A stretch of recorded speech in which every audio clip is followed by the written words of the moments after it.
I'll tell you another funny incident because we're getting a little serious. I wish I could see the audience though, because I don't know who I'm speaking to since the lights are off, but that's all right. Many, many years ago, when the Akhanda Bhajans were going on, Swami would come and stay in our house because the Akhanda Bhajan was started by my grandfather in 1945, and for 25 years it was a family celebration. Every year for 2 days, starting Thursday through Friday, we did Akhanda Bhajans. Our 8 old families that went to Swami in 1944 would get together and arrange the Akhanda Bhajans. And Swami would come all the way from Puttaparthi and stay with us and be a part of the Akhanda Bhajans. He would come on Wednesday, go to my mother, they would go to the hall, look at the decorations. Swami would look at his picture and say, this picture of me is not very nice, let's switch pictures. So the Akhanda Bhajan was a fun time for our family, and it went on for a long time. For 25 years our family celebrated. And then in 1975, Swami said that your 8 families have done it for so long, now let it become a global bhajan. So from then on it became the global bhajan as we know it now, which we celebrate in the 2nd week of November. And after that all over the world people have been celebrating the Akhanda Bhajan. Anyway, one particular Akhanda Bhajan that he was staying with us, we would always disconnect the telephone when Swami was staying with us, obviously, because people would try to call and talk to him. So that particular day, I think that morning, for some reason or the other, maybe my parents had to make a phone call or something like that, the phone had been connected, and suddenly the telephone rang and Swami was sitting next to the telephone. And he picked up the telephone and said, Dr. Padmanabhan's residence. Of course, the person on the other side of the telephone didn't know who it was. And they wanted to talk to my father. And Swami said, just a moment, and asked my father, who was saying, no, I will, not talk. But Swami said, no, go to the other room and talk to them. So my father went to the other room to talk to whoever it was. And when my father was gone to the other room, few of us kids were all sitting there, and Swami smilingly said, the person who has just called, that person has a toothache. So I said, yeah, well, obviously. They're calling a dentist house. You don't need to be God to tell us that, So I said, yes. Then Swami said, yeah, he has a toothache, but his toothache is not all that bad that he has to disturb the doctor at home. And we were used to that. Then he says, this guy who has just called is trying to get out of going to a wedding on his wife's side tomorrow. So he's moaning and groaning to his wife and saying, I went to have a bad toothache, I can't go to the wedding. But the wife is not letting him. She says, you better call the doctor and get some medicine and get ready to go. So we're all laughing, and Swami is describing this devotee and we're laughing. And then he said, no, really, you wait, let Padmanabh come back, you'll find out that I'm telling you the truth. So my father puts the phone down, and not knowing this conversation which has happened in his absence, comes inside and Swami says, Padmanabh, who called? My father very innocently says, Swami, it was a patient. He has toothache. And then Swami said, oh, I see. So what is the problem? Did you give him medicine? So my father says, yes, Swami, I believe he has to go to a wedding tomorrow. And he has a toothache. So Swami said, see, I told you, this fellow is bluffing, he's lying to the doctor, he's lying to his wife. And then he became serious. He said, is this the way that one leads a life? No harmony in thoughts, word or action, either to his wife or to the doctor. But I am witness to all. So the feeling that Swami is always there, to me, makes my life very enriching, because it constantly reminds me through these various experiences that there's more to learn, more to improve our whole being. And that's what Swami wants each one of us to do. In fact, he says, you all complain that you can't see me, you can't hear me. But you cannot blame the magnet, because the iron filings are rusted. You start cleaning it and you will automatically get attracted to me. But your job is to clean it. And we fail to do that and complain that Swami is not listening. The curtain has opened and they are waiting, I think, for me to finish. Is that what it is? Then maybe you should sit down because I'm feeling nervous about it.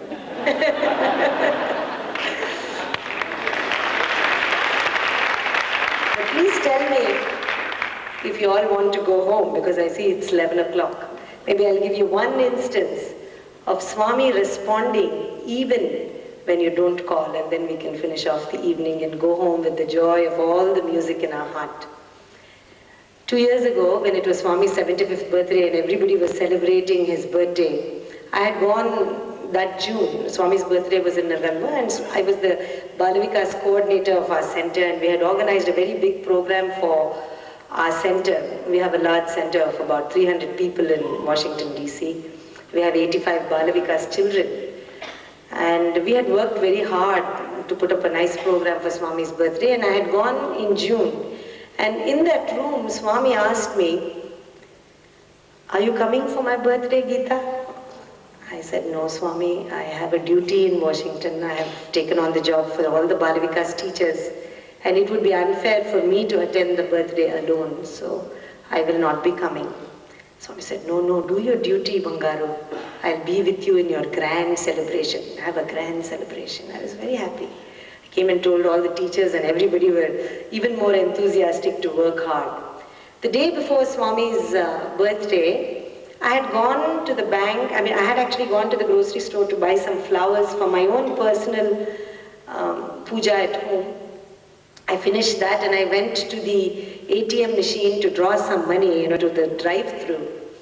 And as I'm a short person, I couldn't reach the panel on the ATM machine, and I opened my car door and punched a few buttons there, and the money came out, and I was putting it in my purse. I still had my door open and one of my legs outside to reach the buttons, and I was just putting the money in my purse when suddenly a man from behind, there was a car waiting behind me to use the ATM after me, but he passed that car and opened the back door of my car and got into my car and put his arm around me, pulled me back on the seat, and he had a large knife to my throat. And he said, drive. So, I obviously couldn't drive. One leg was outside, the door was open. So I said, I have to close the door. And he loosened his grip a little bit, and I closed the door. And he said, drive. I said, if it's the money you want, I'll give it to you. By which time, my left hand, which was a little free because he was hanging on to my right arm, I had the thumb of my hand on Swami's little sticker that I have in my car. I just sort of put my thumb on the picture. That's all I did. And I said, I'll give you the money. He said, no, don't you see that they're chasing me? Drive the car. Now, this whole conversation probably took a minute, by which time suddenly 2 police cars came with their flashers on and blocked off the exits. I couldn't drive out.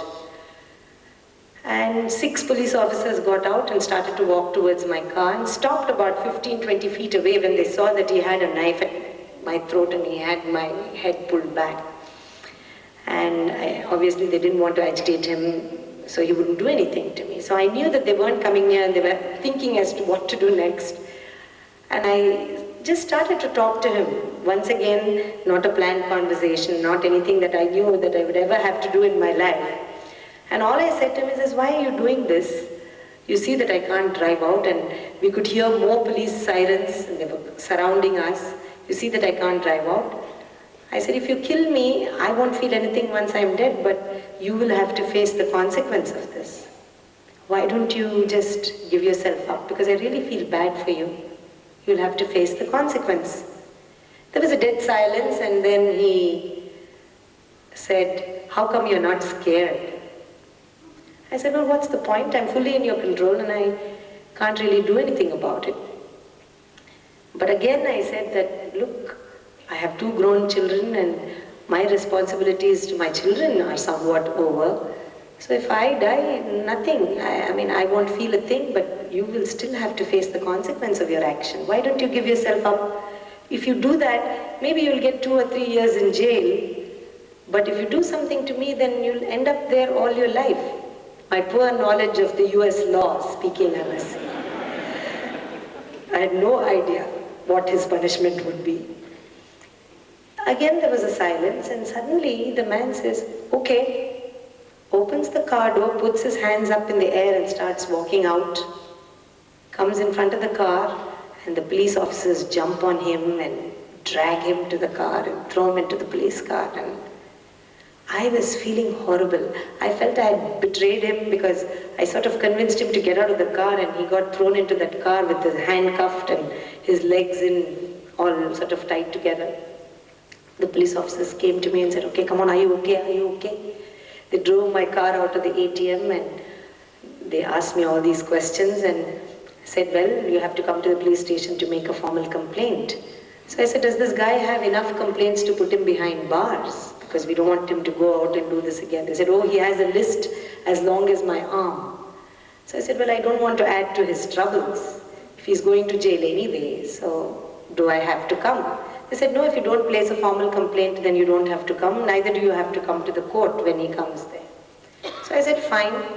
And I drove home. This was on the 22nd of November. Survived this whole thing and went home.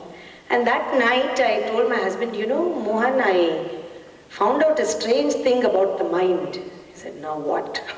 Because he couldn't believe what I had said. He said, you actually said that you finished with your responsibilities with 2 kids still in college. I can't believe it. I don't want to be the only one dealing with these 2 boys. But I said, yeah, but you know, the strange thing about this whole thing, I have no idea what words I said to him. I said something and obviously it convinced him. But my mind was doing some strange things. I was saying something to him, but my mind was thinking of something completely different.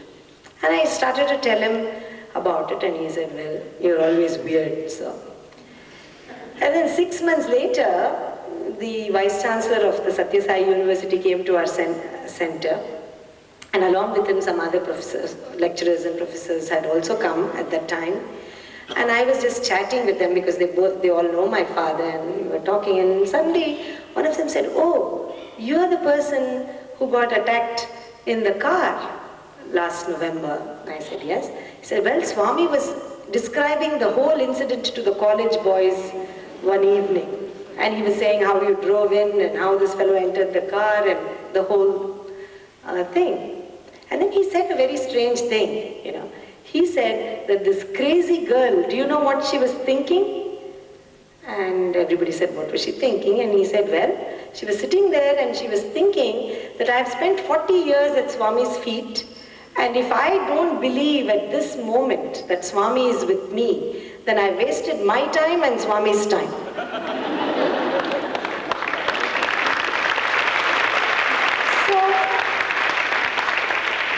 And then she says, she thinks in her mind that Swami always says that this body is very, very temporary. It's there for a reason and it goes when it's time to go. It's like an old shirt. You know, Swami always says that. You don't cry when you have to discard your old shirt. So why should I cry if I have to lose this body? And look at this girl, she's thinking of his body as a shirt. Why not an old sari? She's a woman after all.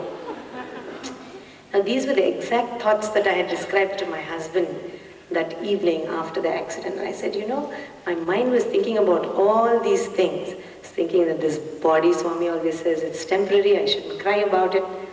And I wasted Swami's time if I don't believe.